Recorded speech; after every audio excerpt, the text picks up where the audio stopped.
Hay tres clases de personas. Los de arriba, los de abajo, los que caen.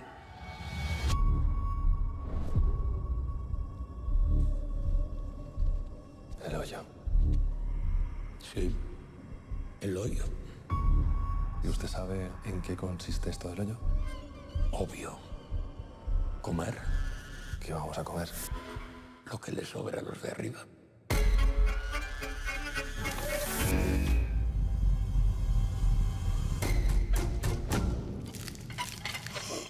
Es asqueroso. ¿Hay mucha más gente abajo?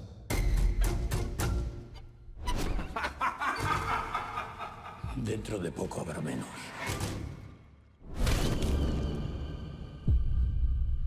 ¿Que era una persona? Pues claro que era una persona. ¡Es que nadie va a hacer nada! Si todo el mundo comiera solo lo que necesita, la comida llegaría al nivel más bajo.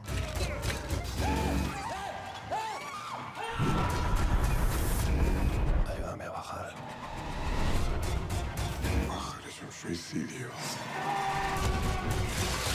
El hambre desata la locura.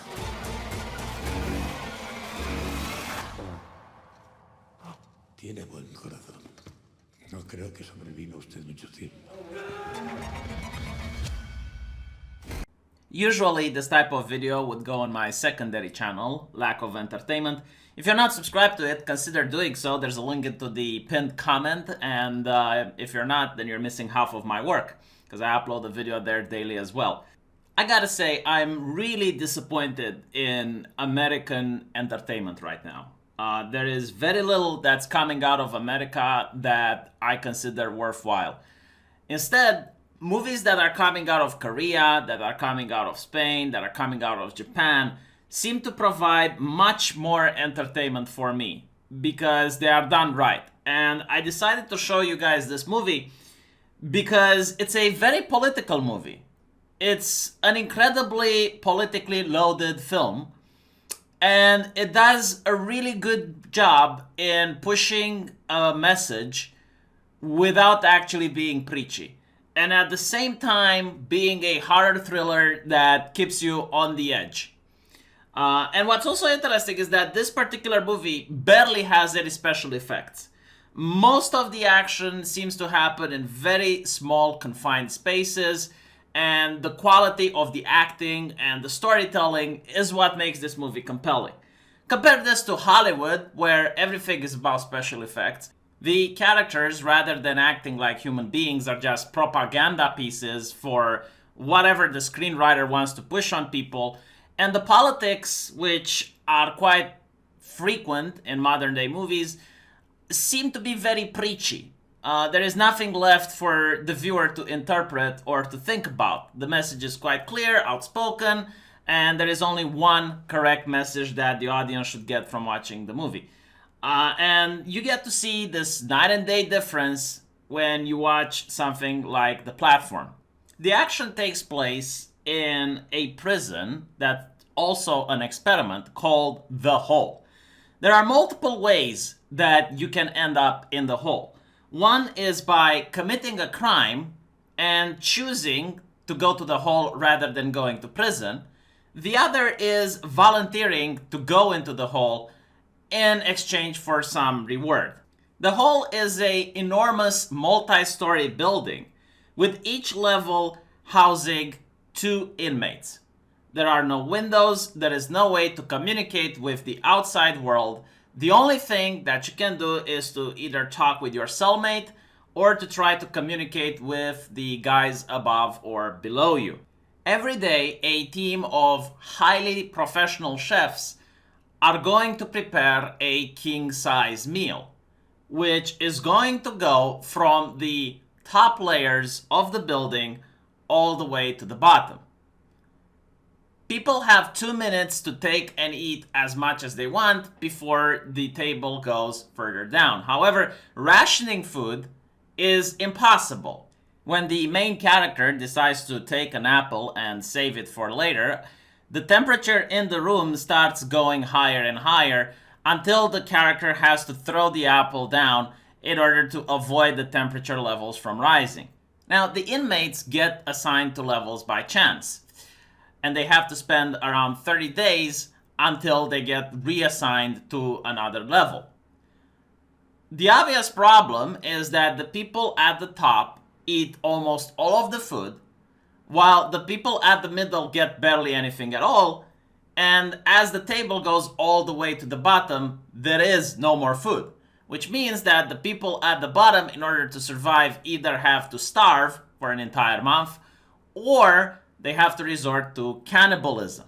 The people at the top, even though they get to eat as much as they want, seem to suffer from clinical depression. A lot of them end up killing themselves by throwing themselves into the pit, because with a full belly, they realize how meaningless their life is. They are trapped in a small cell with no windows, and they can get reassigned to a different level within the next 30 days. While the people at the bottom, they have to constantly be vigilant because their cellmate might try to kill them in order to consume their flesh so that they can survive for the next 30 days. What I found interesting is the reason that the movie gives on why people refuse to communicate with each other, and especially why the people at the top have a lot of disgust for the people at the bottom. You see, as people get shifted around, and that is class mobility, and people can ascend or descend the levels by luck, the people who used to be at the bottom would receive the scraps from the people at the top, many of whom would spit or step on the food, showing absolutely no consideration for the people below them. So when they finally get to be on the top, they're the ones doing the same thing to the ones at the bottom, because they view that the ones who used to be at the top are probably now at the bottom, and they're going to have to go through what they went through. It's pretty much a self-feeding circle. Now, it is revealed that the purpose of the experiment is to find out if there's anything which can cause sudden solidarity. Basically, if everyone were to eat their fair share, there would be food enough for all of the levels. However, due to human nature, such as greed, past grievances, obviously that isn't going to happen.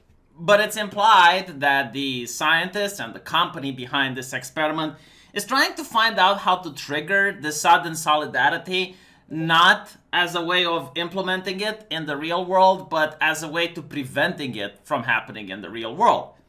The reason I like this is that it's up to the viewer's interpretation. If you want to interpret that the scientists are genuinely trying to improve humanity, the movie allows you to do this. But if you want to have the more cynical approach and think that the scientists are actually controlled by the wealthy, and this is just a way to find out what could cause solidarity between the lower classes, then you can do that as well. This is what's great in this movie. Everything is up to interpretation.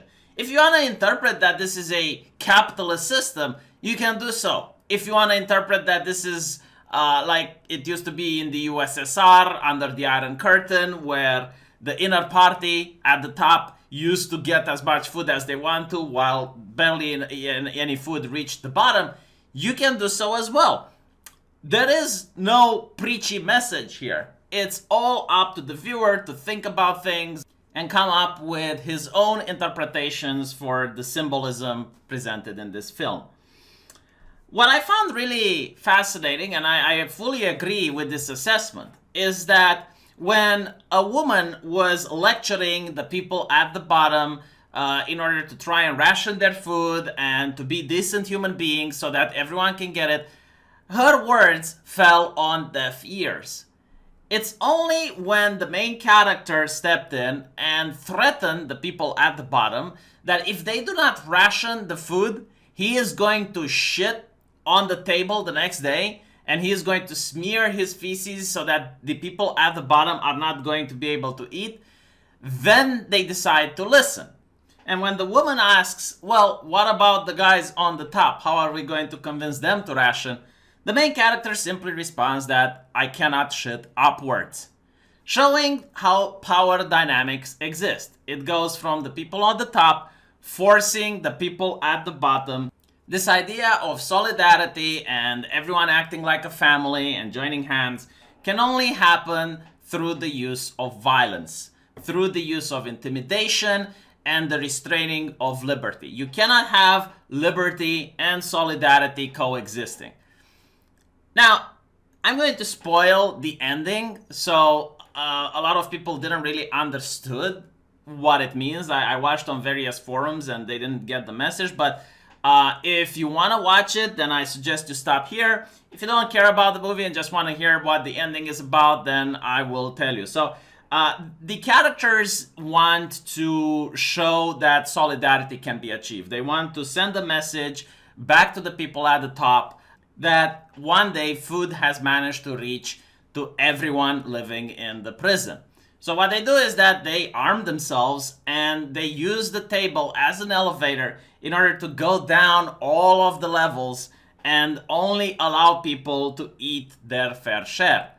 But as they're doing this, they realize that the people up until level 54 probably ate every single day. So they're not going to allow them to eat anymore. You see, the plan starts changing. Initially, it was about everyone getting to eat their share. But then the plan changed into, well, the first 54 people are not going to eat at all because they're bad people since they ate the previous days. And as you can imagine, they have to kill a lot of people that try to eat. It shows that you cannot have an omelet without breaking a few eggs. Many people end up getting killed as they simply try to reach for the table and grab something. So you see, this film can also be interpreted as a criticism towards authoritarianism. A lot of people who were just going around their lives were also murdered by the same inmates that were also prisoners in the same facility. Eventually they reached the lower levels, and as you can imagine, most of the people there were already dead or cannibalized each other. And as they go towards the last floor, they find a child. Now, there is a little bit more to the story of why there is a child there. I'm not going to spoil everything, but the idea is that there wasn't supposed to be a child at the last level because the people running the facility had certain rules, and one of those rules was not to lock up anyone younger than the age of 16. So the message was to send the child on the table all the way back so that the people in charge could see that the ones running the system were breaking the rules. In other words, the way I interpreted the ending was that it's a strong message about corruption. You see, the people at the top running the facility expected that the convicts would follow every single rule that they imposed. However, the people running the facility didn't follow their own rules. And by exposing that there was a child inside the prison, the guards and the cooks and the people responsible for the management, the underlings of the ruling class, would potentially revolt or expose the system and hopefully set everyone free. So the correct way of destroying the system wasn't by killing everyone, although I think that would actually be a viable strategy if you want to survive in a place like this, if you think about it, because if you go down the levels and you kill everyone, then the next month, if you get placed in a lower level, then there's less people in the higher levels, so you probably get more food. My god, I think like a psychopath, don't I? Holy crap! Like, look, I already fixed the system. I mean, no, seriously, like, if it's a company that keeps needing volunteers or prisoners, if you actually go down and you kill most of the people, then they're probably not going to be able to refuel the stock come next month. Yeah, that's a good tactic for survival. But anyway, right, so the correct way is not to go down and ration or kill people who do not want to follow your rationing, but it was to expose the corruption with the administration, to expose the ruling class for everyone else to see that even they do not follow the own laws that they put forward. Let me know if you like this video. I'm curious what you guys have to say in the comment section, and I'll be talking to you guys there. Don't forget to subscribe to my other channel. Link is into the pinned comment in the comment section.